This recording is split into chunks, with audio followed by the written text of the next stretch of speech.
Hello दोस्तों, स्वागत है आपके फिर दोबारा उसी चैनल पर स्टडी बाय मी में आपका फिर से स्वागत है। मैं आज आपके लिए दूसरा पार्ट लेकर के आया हूँ।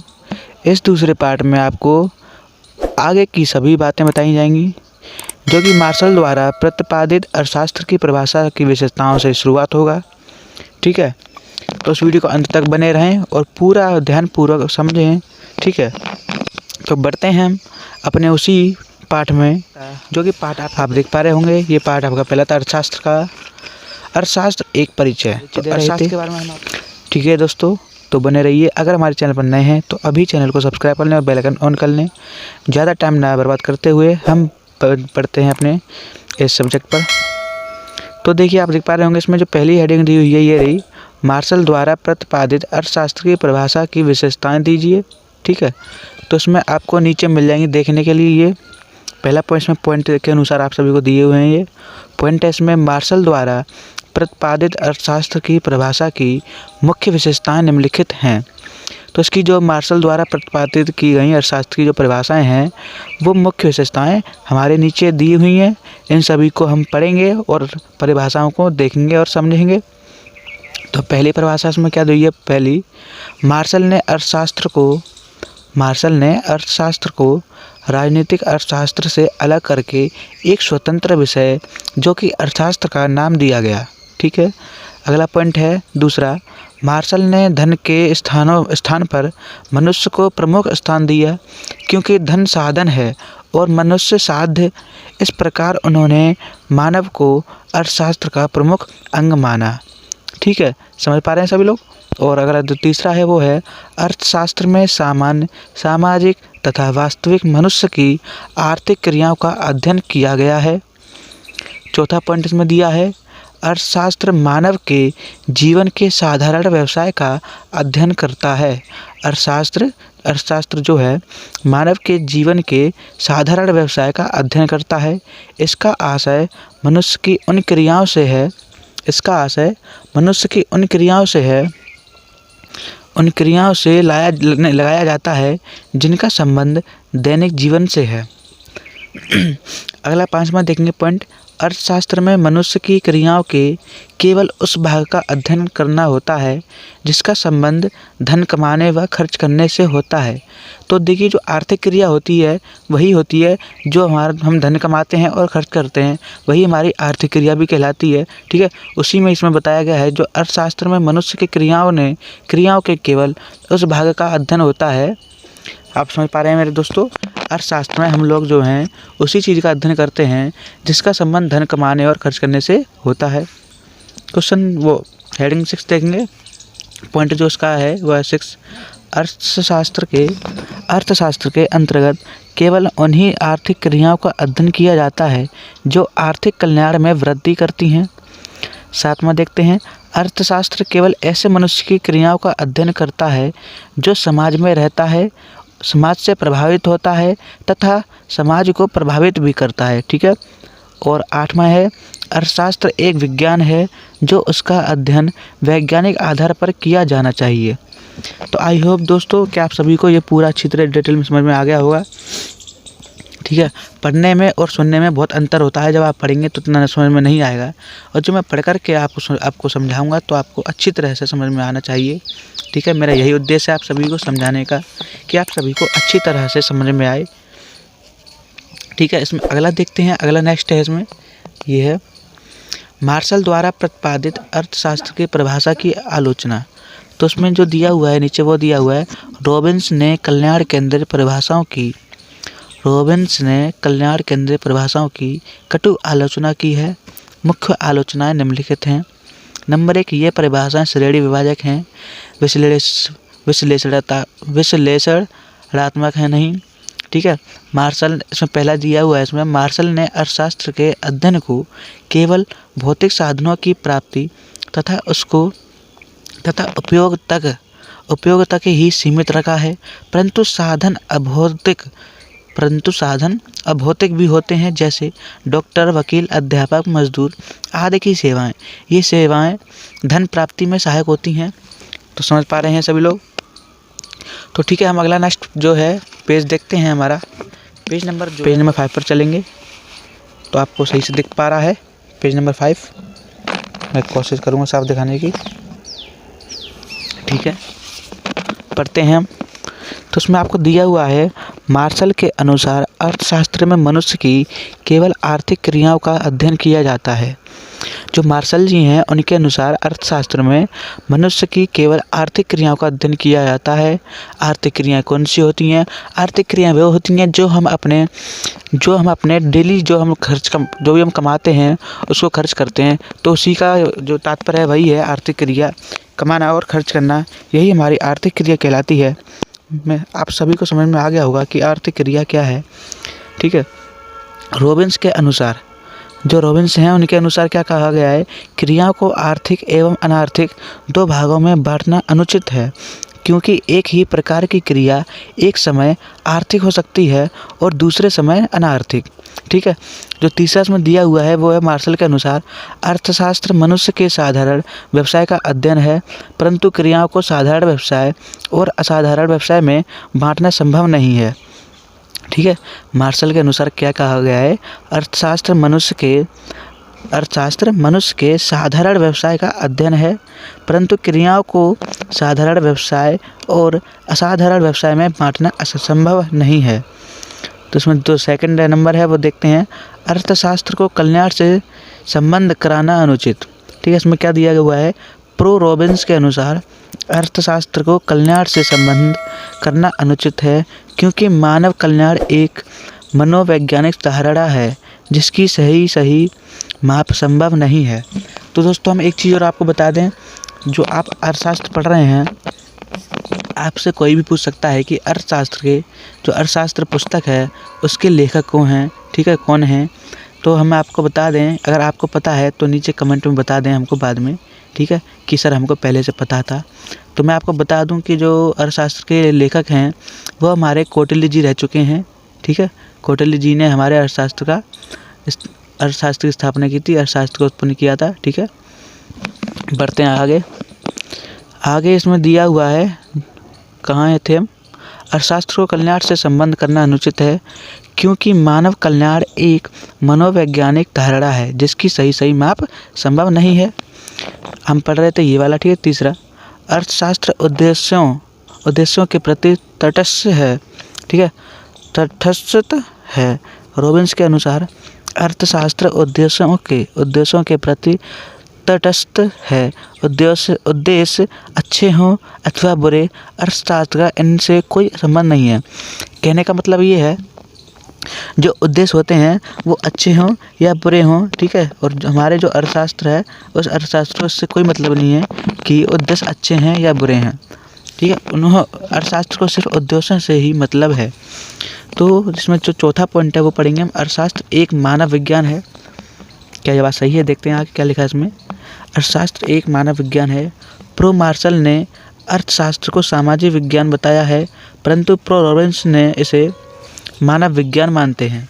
ठीक है, जो रॉबिन्स जी हैं उन्होंने अर्थशास्त्र को मानव का विज्ञान कहा है, और जो मार्शल जी हैं उन्होंने अर्थशास्त्र को सामाजिक का विज्ञान कहा है। ठीक है, अगला पढ़ेंगे हम, जो पाँचवा है इसमें। पाँचवा ये, अर्थशास्त्र का संकुचित क्षेत्र। कल्याण प्रधान परिभाषाओं ने अर्थशास्त्र के क्षेत्र को संकुचित कर दिया है, क्योंकि इनके अनुसार अनार्थिक, अभौतिक तथा सामान्य क्रियाओं का अध्ययन अर्थशास्त्र के अंतर्गत नहीं किया जाता है। ठीक है, तो सिक्सवां जो है वो है, अर्थशास्त्र एक वास्तविक विज्ञान है। जो आपको दिया हुआ है, मार्शल की परिभाषा के आधार पर अर्थशास्त्र एक आदर्श विज्ञान बन गया है, जबकि रॉबिन्स के अनुसार अर्थशास्त्र एक वास्तविक विज्ञान है, आदर्श का विज्ञान नहीं है। ठीक है, अब जो आप पढ़ेंगे वो तीसरी हेडिंग है, दुर्लभता संबंधी परिभाषाएं। ठीक है, अब तक आपने जो परिभाषाएं पढ़ी थी उन परिभाषाओं को हम एक बार देखते हैं कि वो कौन सी परिभाषाएं थीं जो आपने दो पढ़ चुके हैं।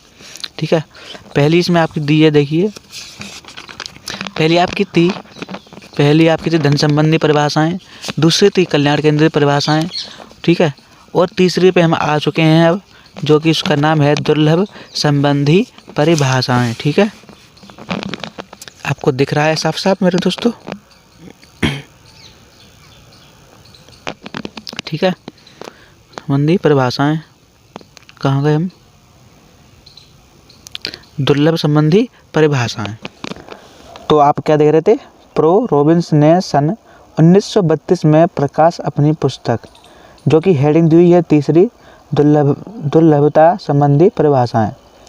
ठीक है, प्रो रॉबिन्स ने सन 1932 में प्रकाशित अपनी पुस्तक, जिस पुस्तक का नाम है an essay on the nature and significance of economic science में अर्थशास्त्र को नए दृष्टिकोण से प्रभाषित किया गया।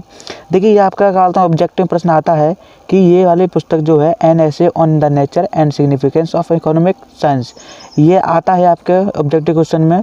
ठीक है, पेपरों में कई बार पूछा गया है कि इस पुस्तक के लेखक कौन है, तो आपको क्या कहना है, प्रो रॉबिन्स ने 1932 में प्रकाशित की थी। तो आपको नाम पूछेगा, नाम बता देना है कि रॉबिन्स ने। ठीक है, तो रॉबिन्स, ये आपको नीचे दिया हुआ है, रॉबिन्स के अनुसार जो परिभाषा है इसकी वो देखना क्या है, अर्थशास्त्र वह विज्ञान है जो विभिन्न उपयोगों वाले सीमित साधनों तथा उद्देश्यों से संबंधित रखने वाले मानवीय व्यवहार का अध्ययन करता है। ठीक है, आई होप आप सभी को समझ में आ गया होगा। रॉबिन्स की परिभाषा के मूल तत्व आपको नीचे दिए हुए हैं। ठीक है, आपको सही समझना है, रटना नहीं है बिल्कुल। जो भी मैं पढ़ता जा रहा हूँ उसको अच्छी तरह समझ में आए आपको सभी को। तो पढ़ते हैं आगे। प्रो रॉबिन्स द्वारा प्रतिपादित अर्थशास्त्र की परिभाषा के मूल तत्व निम्नलिखित हैं, जो कि आपको नीचे दिए हुए हैं। इन सबों को हम पढ़ेंगे ध्यान से और समझेंगे। तो पहला इसमें दिया हुआ है, ये मानव की आवश्यकताएं असीमित होती हैं और जैसे ही एक आवश्यकता की पूर्ति हो जाती है वैसे ही दूसरी आवश्यकता सामने आ जाती है। और दूसरा है उसमें दिया है, मनुष्य के पास साधन सीमित होते हैं। तीसरा, साध्य जो होते हैं उसको बोलते हैं आवश्यकताओं को तीव्रता में अंतर होता है। ठीक है, आवश्यकताओं की तीव्रता में अंतर होता है। जो भी हमारी आवश्यकताएं होती हैं, मनुष्य की आवश्यकता होती हैं, उन सभी में तीव्रताओं से अंतर होता रहता है कि हमें जो भी आप देखेंगे आपकी इच्छा शक्ति के अनुसार आपकी आवश्यकताएं बढ़ती जाएंगी। ठीक है, वही चीज़ में बताई गई है। तो आपको जो ऊपर दूसरे में दिया हुआ है, मनुष्य के पास साधन सीमित होते हैं, आपके पास साधन सीमित ही होते हैं, आज हैं तो कल नहीं होंगे, तो यही सीमित है। ठीक है, असीमित जो वो होते हैं जैसे पेट्रोल डीजल जो सीमित हैं। चौथा इसमें दिया है, साधनों के वैकल्पिक प्रयोग संभव हैं, अर्थात आवश्यकता पूर्ति के एक ही साधन का अनेक प्रकार से प्रयोग हो सकता है। असीमित आवश्यकताओं तथा वैकल्पिक प्रयोग वाले सीमित साधनों के कारण मनुष्य के सामने चुनाव की समस्या आती है और आर्थिक समस्या का जन्म होता है।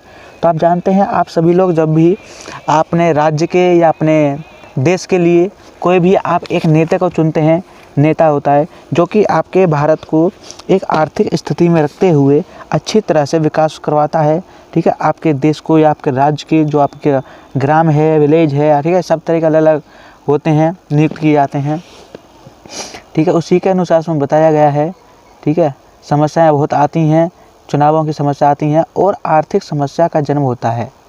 यही आर्थिक समस्या, आर्थिक जीवन अर्थशास्त्र का आधार है। ठीक है, तो उसमें अगला देखेंगे, इसमें क्या दिया हुआ है, परिभाषा की आलोचना। ठीक है, क्रिटिसिज्म ऑफ डेफिनेशन। तो उसमें हम पढ़ेंगे, अनेक अर्थशास्त्रियों जैसे डार्विन, वुटन, फ्रेजर आदि ने रॉबिन्स की परिभाषा की कड़ी आलोचना की है, जिनमें से कुछ प्रमुख आलोचना निम्नलिखित हैं। नंबर 1 इसमें दिया हुआ है, अर्थशास्त्र उद्देश्यों के प्रति पूर्णतः तटस्थ नहीं है।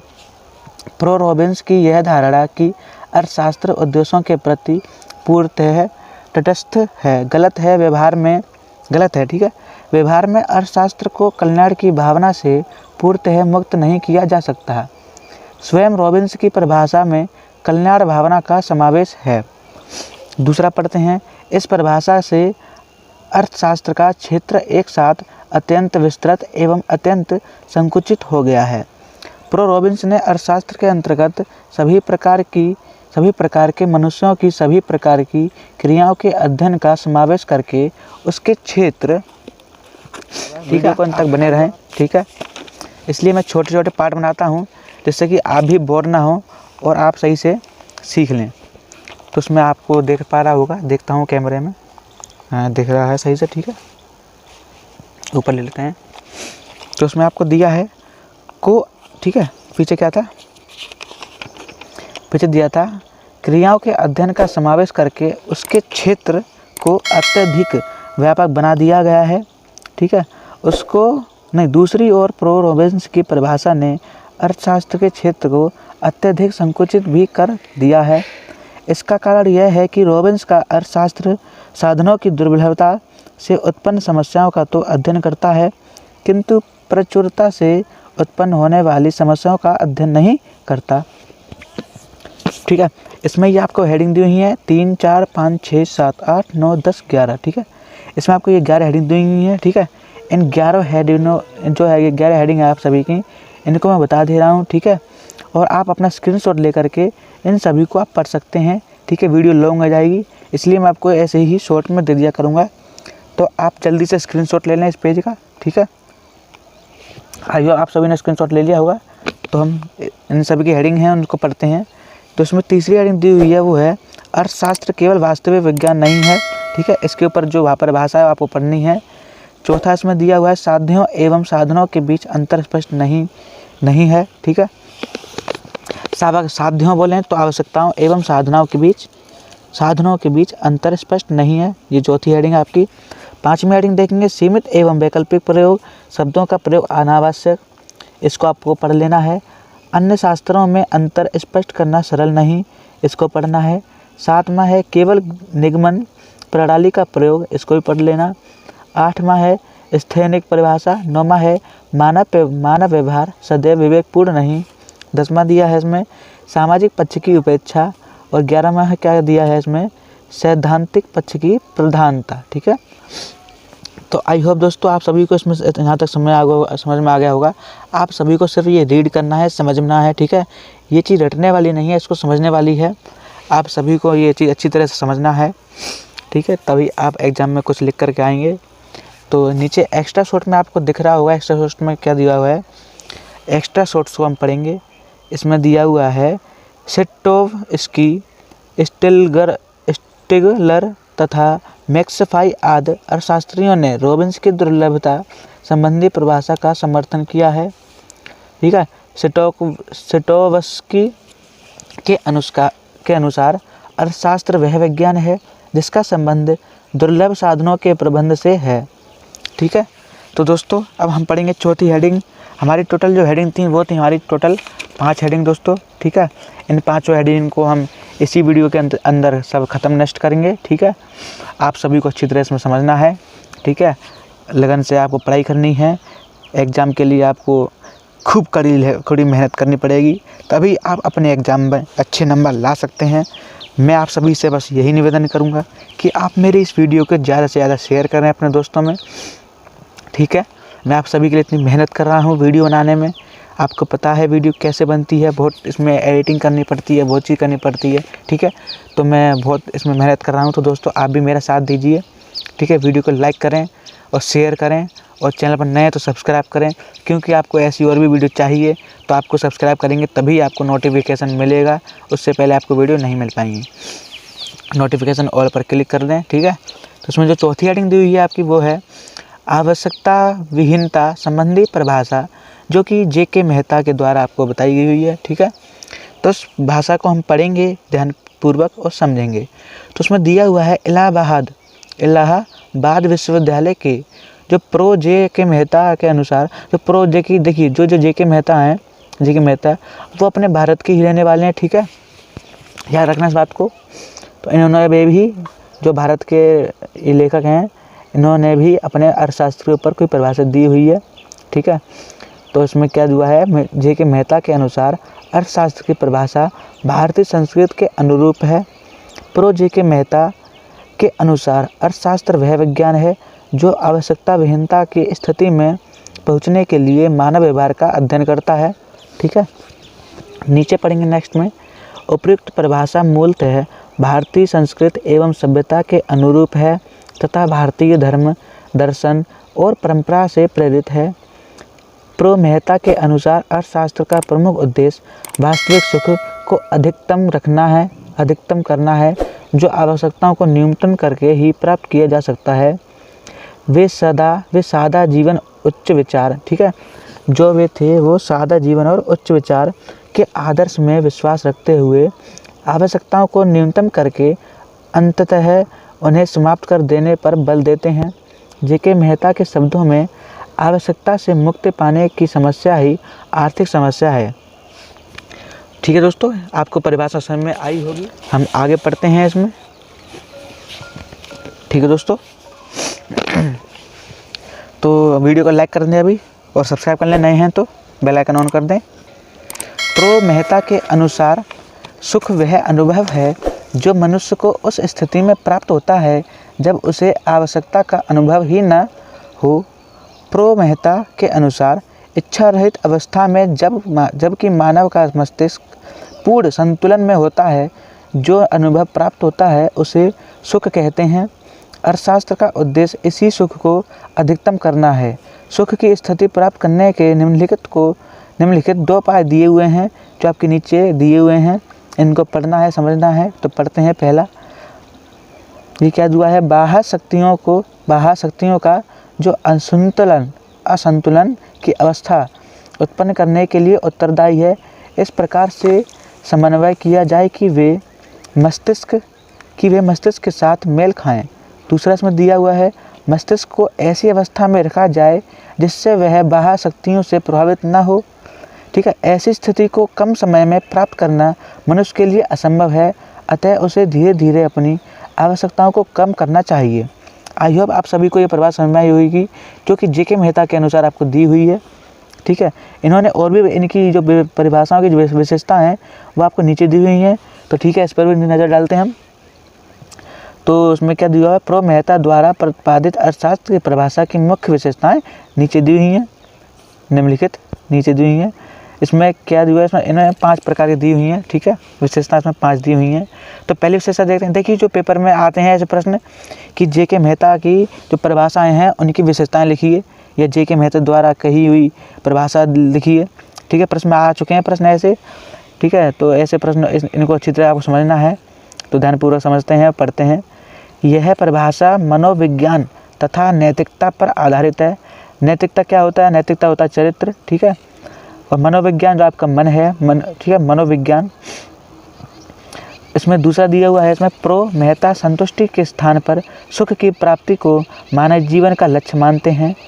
तीसरा दिया हुआ है, इसमें प्रो मेहता अर्थशास्त्र को एक आदर्श विज्ञान मानते हैं। चौथा दिया हुआ है, इसमें यह परिभाषा साम्यवादी अवस्था का समर्थन करती है।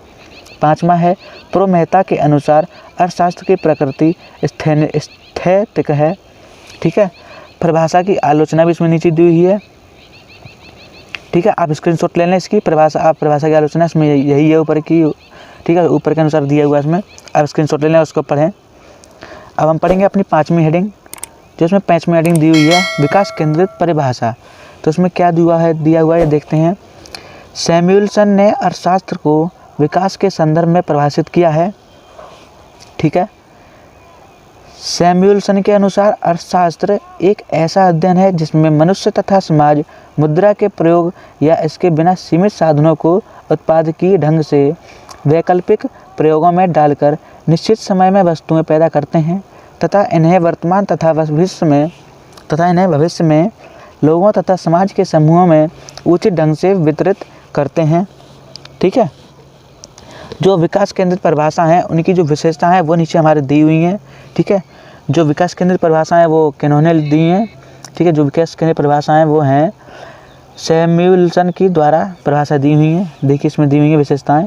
तो पहली विशेषता पढ़ेंगे, असीमित आवश्यकताओं तथा सीमित साधनों के कारण चुनाव की समस्या पैदा होती है। ठीक है, दूसरा है, विभिन्न आवश्यकताओं को पूरा करने के लिए उपलब्ध साधनों का उचित प्रयोग करना चाहिए। तीसरा दिया है, अर्थशास्त्र का संबंध आर्थिक समस्याओं के समाधान के लिए उपायों का सुझाव देना भी है। नेक्स्ट पेज पर इसमें देखिए, आप दिया हुआ है, सही से आपको दिख रहा है ये कैमरे में, ठीक दिख रहा है।